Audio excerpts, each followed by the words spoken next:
Baik, Bismillahirrahmanirrahim. Assalamualaikum warahmatullahi wabarakatuh. Saya Jang Rahmat dari channel Programmer Sehat dan izinkan kali ini untuk memberitahu ya ataupun menginformasikan ke rekan-rekan semuanya mengenai roadmap ya bagi rekan-rekan yang mau belajar data science atau menjadi data scientist gitu ya.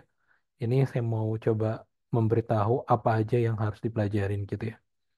Jadi bagi rekan-rekan yang sudah ada minat ya, sudah tahu data scientist itu apa, ada minatnya, kemudian bingung mau belajar mulai dari mana. Nah, ini setidaknya saya mau ngasih tahu roadmap-nya gitu ya. Dan ini berdasarkan dari website roadmap.sh.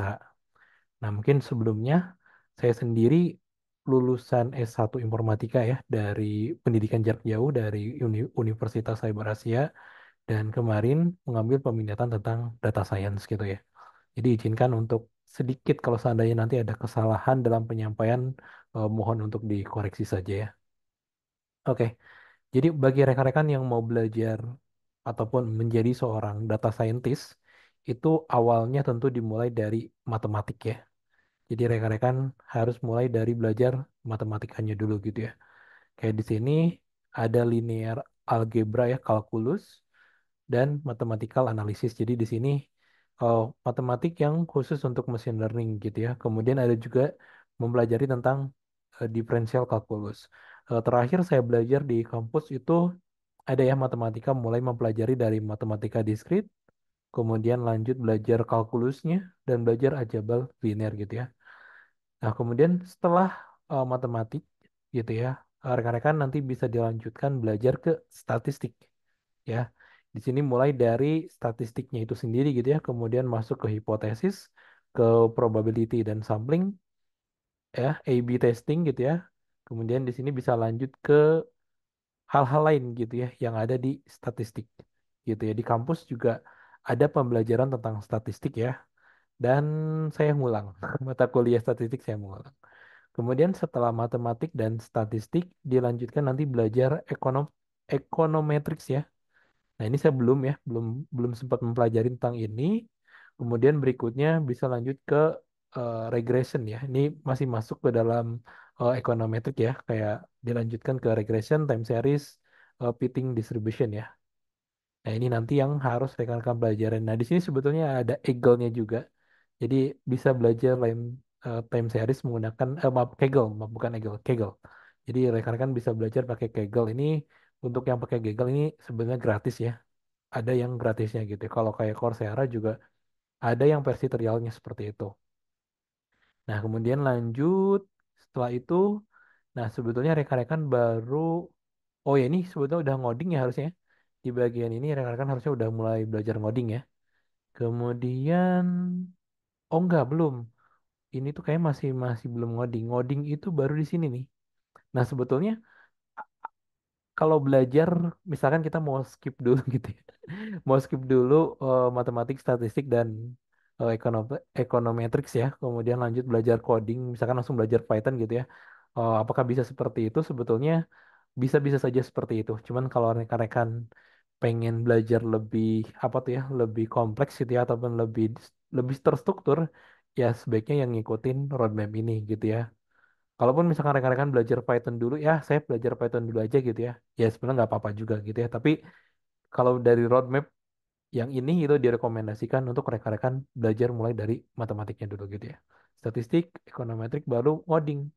Coding rekan-rekan belajar Python di sini ya. Belajar Python, belajar struktur data dari Python, dan juga tentunya di sini belajar SQL. Ya ada juga orang yang belajarnya langsung ke sini nih, langsung belajar Python, langsung belajar data struktur dan algoritmanya gitu ya, langsung dan juga belajar SQL. Sebetulnya tidak masalah juga harusnya ya. Nah, kemudian lanjut ke exploratory data analysis atau ide ya. Nah, di sini rekan-rekan nanti harus mempelajari kayak data analisis ya, kemudian data understanding, data analysis, dan visualization gitu ya. Ini bisanya pakai Python juga ya. Di sini juga ada pakai Pandas dan lain sebagainya. Nanti juga ada machine learningnya dan ini cukup penting ya. Karena kita juga harus memahami dulu datanya gitu ya. Kita juga harus bisa nge-analisis dulu datanya. Dan nanti jika kita juga harus memvisualisasikan datanya seperti itu. Habis itu baru rekan-rekan bisa lanjut ke machine learning gitu ya. Nah, di sini biasanya machine learning itu dibagi jadi supervised ya, dan kemudian ada unsupervised. Nanti makin lanjut ke advance-nya gitu ya, ada assembles dan NNS. Nah, di sini rekan-rekan nanti belajar machine learning gitu ya. Ini juga ngoding juga kalau pakai Python ya. Habis machine learning nanti lanjut ke deep learning. Deep learning itu sebetulnya machine learning tapi versi deep-nya ya. Biasanya dia belajar dari JST ya, dari ANN gitu ya. Nah, jadi nanti rekan-rekan belajar mulai dari NN, neural network gitu ya. Kemudian lanjut ke CNN, RNN, LSTM, transformer, dan yang lainnya gitu ya. Dan mungkin kalau di data scientist ini sebetulnya nanti juga harusnya kalau CNN rekan-rekan belajar computer vision juga ya, harusnya ada pembelajaran tentang itu juga. Nah, udah terakhir rekan-rekan baru belajar ngedeploy gitu ya. Jadi si modelnya itu di-deploy ya, nanti mempelajari tentang CI/CD juga gitu ya.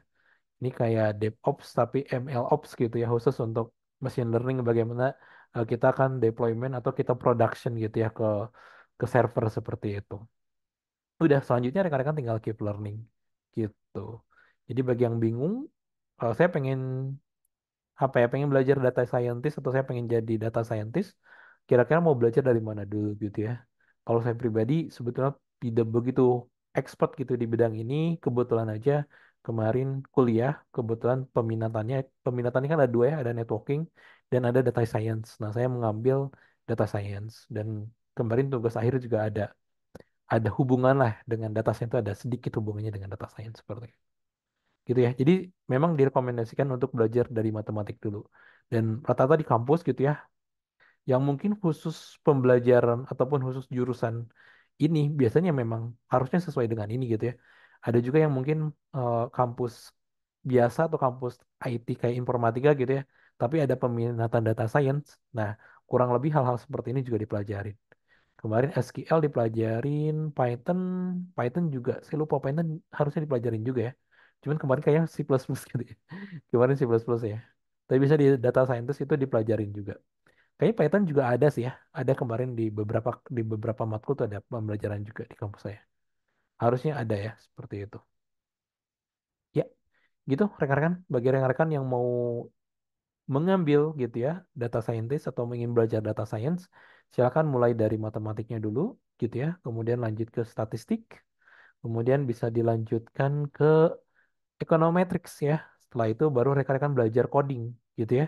Belajar coding gitu ya, belajar nanti enak ya sebetulnya setelah belajar matematik itu harusnya ya akan enak ketika mulai belajar coding. Tapi kalau rekan-rekan dimulai dari coding dulu gitu ya, sebetulnya nggak apa-apa ya. Misalkan belajar coding dulu karena banyak juga bahkan yang sudah profesional di data scientist matematikanya tidak begitu kuat, tapi dia kuat di pemrograman ada juga. Tapi tetap matematikanya penting gitu ya. Nah, biasanya memang tidak sekuat orang matematik, tapi mereka punya punya logik yang kuat gitu ya. Ya itu kan sebetulnya karena sering latihan ya, sering latihan coding. Jadi ada bagusnya belajar juga gitu ya. Dan saya juga sedang lagi mempelajarin juga ya kembali tentang aljabar, tentang kalkulus ya. Dan memang itu dasar yang sangat fundamental sekali gitu ya. Seperti itu. Nggak bisa dianggap remeh gitu ya, matematik di pemrograman. Kemudian belajar coding ya, belajar eh, apa nih namanya SQL gitu ya. Ini juga penting bahasa SQL. Lanjut ke EDA, lanjut ke machine learning, ke deep learning, terakhir bisa lanjut untuk deployment si modelnya ya, si model dari machine learningnya atau deep learningnya. Udah lanjutnya rekan-rekan tinggal keep learning seperti itu. Oke, nanti link ini saya akan coba share di apa tuh namanya di deskripsi YouTube ya. Nanti rekan-rekan bisa klik dan nanti rekan-rekan di sini misalkan ada course tertentu bisa diklik gitu ya. Ada book bisa diklik ya, ini kalau di roadmap Berdeswa dia cukup lengkap ya, kayak ngasih kita belajarnya di mana, dia juga ngasih tahu seperti itu. Mungkin ada yang berbayar, ada juga yang gratisnya seperti itu. Oke, itu aja mungkin. Sekian, terima kasih. Assalamualaikum warahmatullahi wabarakatuh.